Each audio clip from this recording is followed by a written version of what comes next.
Assalamualaikum Geo Squad, semoga dalam keadaan sehat jiwa dan raga, tetap semangat dan niatkan semua untuk raih pahala dan ridho Allah Ta'ala.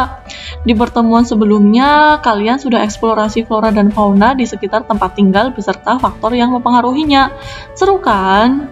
Di video ini kita akan membahas faktor-faktor yang mempengaruhi persebaran flora dan fauna. Apa manfaatnya mempelajari materi ini? Di antaranya, kita jadi tahu betapa banyaknya flora dan fauna yang diciptakan oleh Allah Subhanahu wa Ta'ala.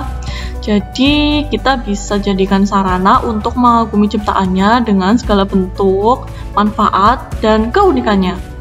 Selain itu, kita jadi tahu jenis-jenis flora dan fauna yang terancam punah dan kita bisa memikirkan cara untuk melestarikannya.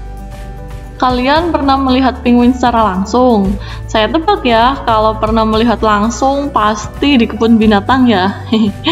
Saya bertanya lagi, kenapa kalau di kebun binatang Indonesia, penguin harus ditempatkan di lokasi khusus, di tempat yang temperaturnya atau suhunya dibedakan dengan satwa lain, harus lebih dingin?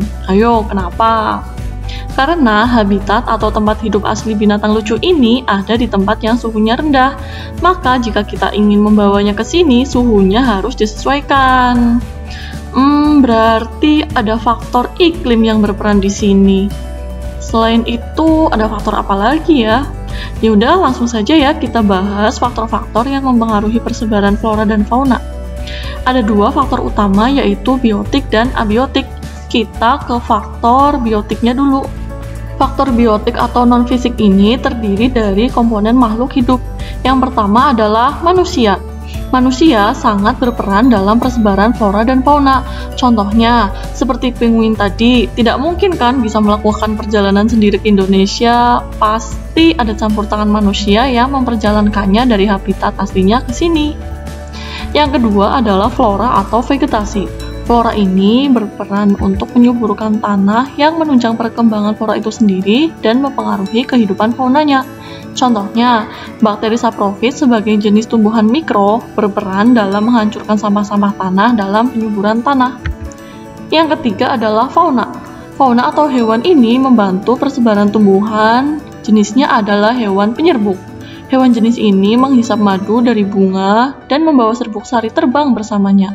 Serbuk sari tersebut lalu jatuh di bunga lainnya dan menyebabkan penyerbukan silang.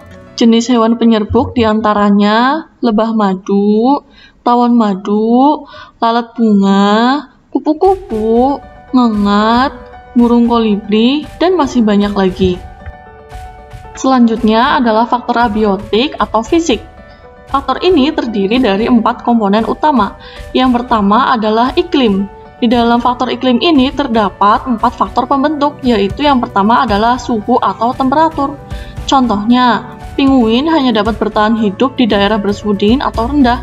Jika penguin ada di tempat yang bersuhu panas atau tinggi, hanya bisa bertahan sebentar saja. Kasihan kan? Faktor pembentuk iklim yang kedua adalah curah hujan, yaitu air hujan yang turun dalam waktu dan takaran tertentu. Contohnya, Indonesia beriklim tropis sehingga curah hujannya tinggi. Hal ini menyebabkan keanekaragaman hayati di Indonesia menjadi sangat tinggi, sehingga sering disebutkan juga dengan istilah mega biodiversitas. Yang ketiga adalah kelembaban udara atau kandungan air di dalam udara. Berdasarkan tingkat kelembabannya, jenis tumbuhan dapat diklasifikasikan menjadi 4 kelompok utama, yaitu Xerophyta, Tropophyta, Mesophyta, dan Hygrophita. Untuk keterangan lebih lanjutnya, insya Allah akan dibahas di video selanjutnya. Faktor pembentuk iklim yang terakhir adalah angin. Angin merupakan udara yang bergerak dan dapat membantu penyerbukan flora dengan cara menerbangkan serbuk sari menuju putik.